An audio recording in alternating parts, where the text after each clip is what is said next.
Assalamualaikum warahmatullahi wabarakatuh. Ketemu lagi dengan channel Penjahit Jenius ya. Mudah-mudahan di kesempatan kali ini kita selalu diberikan kesehatan, dimudahkan dalam semua urusan dan dilancarkan rezekinya. Amin amin ya robbal alamin. Pada kesempatan kali ini kita ingin berbagi ya tentang pengerjaan busana wisuda. Jadi kita mendapatkan pesanan 4 setel busana wisuda untuk dipakai di acara kelulusan sekolah. Untuk model biasanya nyari referensi dari media sosial seperti TikTok, IG atau intinya di media sosial. Kemudian setelah model disepakati, lanjut proses pengukuran dan pemotongan. Untuk proses pengerjaannya kali ini dikerjakan karyawan andalan di sini ya, dengan gaji paling tinggi, bahkan gajinya melebihi bosnya, yaitu istri saya sendiri. Jadi di konveksi kami ya, itu dibagi menjadi 2 tim ya. Pertama itu tim saya biasanya spesialis mengerjakan seragam seperti yang pernah saya bagikan di video saya sebelumnya, yaitu seragam sekolah, seragam kantor, seragam pesantren dan lain-lain ya. Kemudian tim kedua yaitu tim istri saya spesialis mengerjakan busana wanita ya, seperti kayak kebaya, gamis, intinya pakaian wanita ya, kayak gamis grup ibu-ibu pengajian, grup ibu-ibu muslimat, guru-guru TPQ, guru-guru pesantren ya, semua yang berhubungan dengan busana wanita. Ini berhubung semua penjahit di konveksi kami lagi fokus bantu mengerjakan order seragam dari saya, jadi pengerjaan untuk busana wisuda ini dikerjakan sendiri sama istri saya ya. Dan juga karena waktunya kan lumayan mepet ya, jadi mau dipakai 2 hari lagi. Dan juga saya mohon doanya dari teman-teman semua, karena beberapa hari yang lalu saya pengajuan pekerjaan seragam untuk satu angkatan di salah satu sekolah. Jadi prosesnya sekarang pihak sekolah sedang mempelajari sekaligus merapatkan proposal pengajuan pengerjaan seragam dari saya tersebut ya. Mudah-mudahan hasilnya bisa disetujui dan diamanahkan di konveksi saya. Amin amin ya Allah. Oke, kembali ke pengerjaan busana wisuda ya. Jadi untuk bahan yang digunakan untuk atasan ya, atasan satin plus broklat plus tile ya. Untuk selempang ceruti plus payet ya. Untuk atasan juga plus payet ya. Kemudian bahan bawahan menggunakan kain sejenis kain songket ya, dengan motif songket ya. Untuk pemotongan tinggal mengikuti ukuran yang sudah didapat pada saat proses pengukuran ya.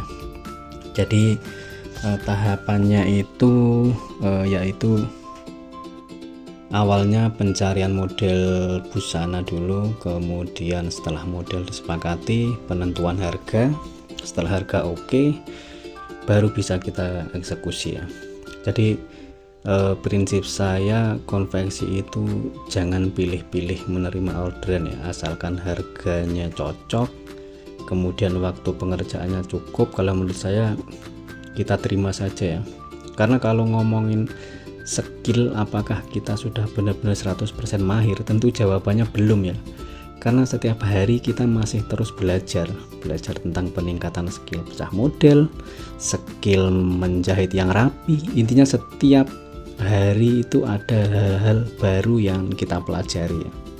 Kalau belum saja kita sudah menolak, gimana kita bisa meningkatkan kemampuan kita untuk terus berkembang ya.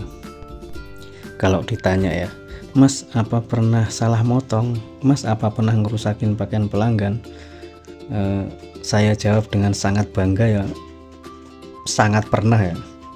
pakaian pribadi atau bijian pernah, pakaian yang jumlahnya ratusan punya satu komunitas juga pernah ya. Karena menurut saya ilmu yang real itu dapatnya ya dari kesalahan. Kalau ilmu dari teori itu menurut saya hanya 30% ya. 70% sisanya itu ya dari pengalaman sendiri, dari kesalahan sendiri. Ini cerita pengalaman saya ditakut-takutin ya kalau ambil order di sekolahan. Jadi awalnya saya sempat skeptis tentang sekolahan ya, karena ada info kalau masuk sekolahan itu agar kita bisa dapat order seragam konveksi harus ngasih fee ke guru A sekian, ke guru B sekian, dan ujung-ujungnya ongkosan akan ngepres sekali atau bahkan nggak nutut lagi untuk diproduksi gitu. Sebelum saya benar-benar membuktikan sendiri, saya sempat ya waktu itu menolak tawaran order yang berbau sekolahan ya. Tapi setelah saya membuktikan sendiri, saya masuk sendirian waktu itu, masuk sendiri tidak lewat siapapun, artinya saya datang sendiri tanpa undangan, tanpa rekomendasi orang dalam. Ternyata anggapan itu tidak sepenuhnya benar ya.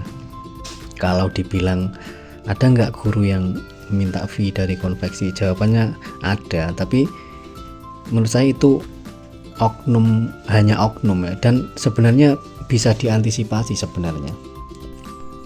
Contoh pengalaman ya, jadi saya pernah kunjungan ke sekolahan, kemudian anggaplah ke sekolahan A gitu ya, saya melakukan permohonan dan penawaran, kemudian respon dari sekolahan tersebut atau gurunya itu ya datar-datar aja ya.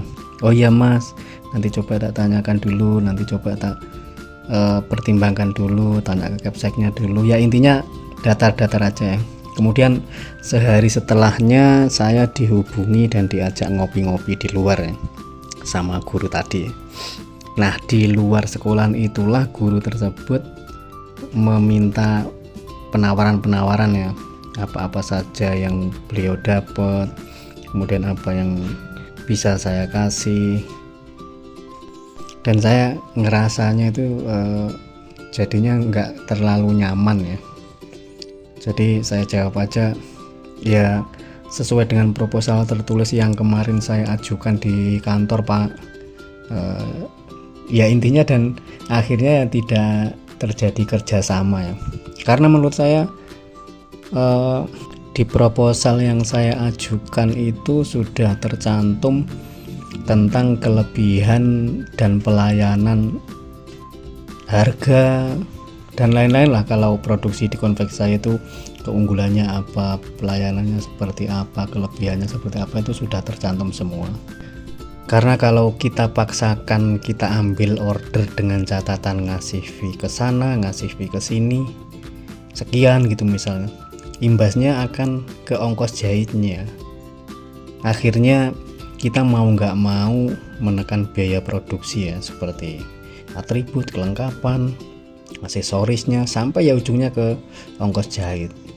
Karena menurut saya itu membuat usaha konveksi kita tidak sehat ya. Jadi kesimpulannya kalau menurut saya pengalaman tadi itu ya harus didapat di lapangan ya. Maksudnya kalau kita dengar cerita, sebenarnya cerita itu untuk penggambaran saja. Yang lebih spesifiknya ya kita merasakan sendiri, kita praktek sendiri. Jadi tahunnya itu benar-benar kita yang merasakan sendiri. Itu menurut saya bakalan lebih membuat kita punya ya kayak antisipasi atau kita punya strategi untuk mengembangkan atau kita usaha konveksi kita jauh lebih baik ya. Jadi itu saja mungkin yang bisa saya bagikan untuk kali ini. Terima kasih ya sudah menyimak. Tidak terasa proses pembuatan busana untuk wisudanya sudah selesai ya. Ini sudah proses finish ya, untuk kemudian dipakai di acara pelepasan sekolah ya. Oke, demikian dulu dari saya. Wassalamualaikum warahmatullahi wabarakatuh. Tetap semangat.